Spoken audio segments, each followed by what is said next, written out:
അന്ധവിശ്വാസ ജടിലമാണ് ഹൈന്ദവ മതവിശ്വാസം അഥവാ ഹിന്ദു മതവിശ്വാസം എന്നാണ് നമ്മുടെ ഇന്ത്യയിലുള്ള ഉന്നതരെന്ന് പറയുന്ന ഗംഭീരന്മാരെന്ന് പറയുന്ന സാംസ്കാരിക സമ്പന്നർ, സാഹിത്യ വിചക്ഷണർ, രാഷ്ട്രീയ നേതാക്കൾ ഇവരൊക്കെ ഉറപ്പിച്ച് പറയണു ഹിന്ദുമതം അന്ധവിശ്വാസ ജടിലമാണ്. എല്ലാവരും അവനവനാൽ കഴിയുന്ന വിധം ഹിന്ദുമതത്തിനെ പരിഷ്കരിപ്പിച്ച് അതിലെ ദുരാചാരങ്ങളെല്ലാം ലംഘിച്ച് മുന്നേറാൻ ആഹ്വാനം ചെയ്തുകൊണ്ടിരിക്കുന്ന ഒരു കാലഘട്ടത്തിലൂടെയാണ് നമ്മൾ കടന്നു പോകുന്നത്. ഒരുപാട് കാലമായി ഏറ്റവും മോശപ്പെട്ട ഒരു മതമാണ് ഹിന്ദുമതം എന്ന് ഇവിടെ ഇങ്ങനെ പറഞ്ഞ് കേട്ട് ഹിന്ദുക്കളും അതുപോലെ തന്നെ വിശ്വസിക്കുന്നത്. ഏറ്റവും മോശം ഒരു ക്ഷേത്രം നശിച്ചാൽ അത്രയും ദുരാചാരങ്ങളും അനാചാരങ്ങളും അവസാനിച്ചു എന്ന് പറയുന്ന ജീർണോദ്ധാരകരെന്ന് പേര് പറയുന്ന പുരോഗമനവാദികൾ എന്ന് പറയുന്ന വിപ്ലവകാരികളെന്ന് പറയുന്ന ആൾക്കാരൊക്കെ ഇവിടെ വന്നിട്ടുണ്ട്. നമ്മളെ അതിലേക്ക് ഈ ഹൈന്ദവ നിഷേധത്തിലേക്ക് കൈപിടിച്ച് ഉയർത്തിയിട്ടുണ്ട്. ഹിന്ദുവിലെ ഒരു അന്ധവിശ്വാസമായിട്ട് പറയുന്നത് ഈ അവതാരമാണ്. അവതാരം എന്നുള്ളത് പലർക്കും മനസ്സിലാകുന്നില്ല എന്നാണ് പറയുന്നത്. എന്താണ് ഈ അവതാരം? എങ്ങനെയാണ് ഈ അവതാരം? ശരിയല്ല.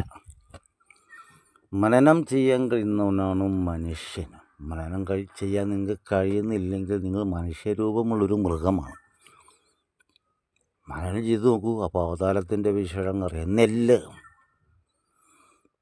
അത് പരിപൂർണമായ ഒരവതാരമാണ്. നെല്ല് പൂർണ്ണതയാണത്. ആ നെല്ല് അരിയായിട്ട് അവതരിക്കും.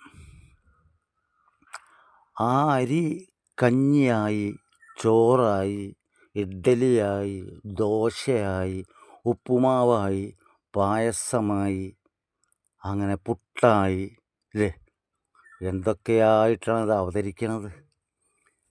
അത് ഓരോരോ മനുഷ്യർ ഇവയിൽ ഓരോന്നെടുത്ത് കീർത്തിക്കുക ചെയ്യുന്നത്.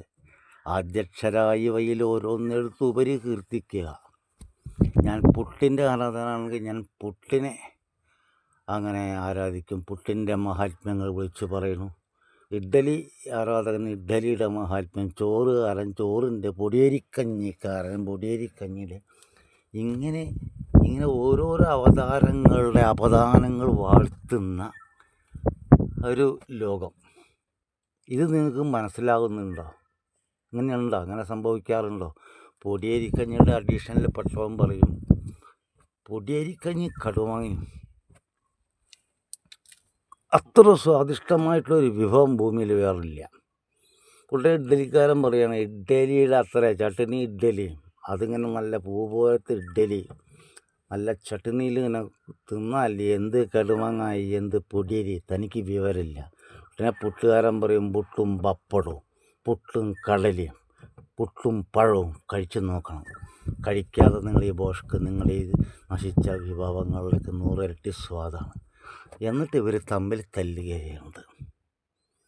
ഇത് മനസ്സിലാക്കണമെങ്കിൽ മനനം ചെയ്യാൻ കഴിയണം. മനനം ചെയ്യാൻ കഴിയുമ്പോഴേണ് മനുഷ്യനാകുന്നുള്ളൂ.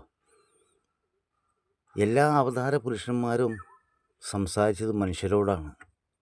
മനുഷ്യരോടല്ലാതെ സംസാരിച്ചവരൊന്നും അവതാര പുരുഷന്മാരെ ഗണിക്കരുത്. യേശുക്രിസ്തു പറഞ്ഞതെന്താ? മനുഷ്യ നീ മണ്ണാകുന്നു. മനുഷ്യനോടാണ് സംവദിക്കുന്നത്. മനുഷ്യനെ അത് മനസ്സിലാവും. അല്ലെങ്കിൽ പണ്ട് നമ്പൂതിരിക്കുട്ടി പൂച്ചയെ കൊട്ടയിലടച്ച് കർമ്മം ചെയ്ത പോലെയും തെറ്റിദ്ധരിച്ചാൽ. അങ്ങനെ തെറ്റിദ്ധരിച്ച് വശമായവർ ഭൂരിപക്ഷമായ ഒരു കാലഘട്ടത്തിലാണ് ഇപ്പോൾ നമ്മൾ ജീവിക്കുന്നത്. നമ്മുടെ ദുര്യോഗം. അല്ലാതെ എന്താ പറയുക? ജയ് ഗുരുദേവ്.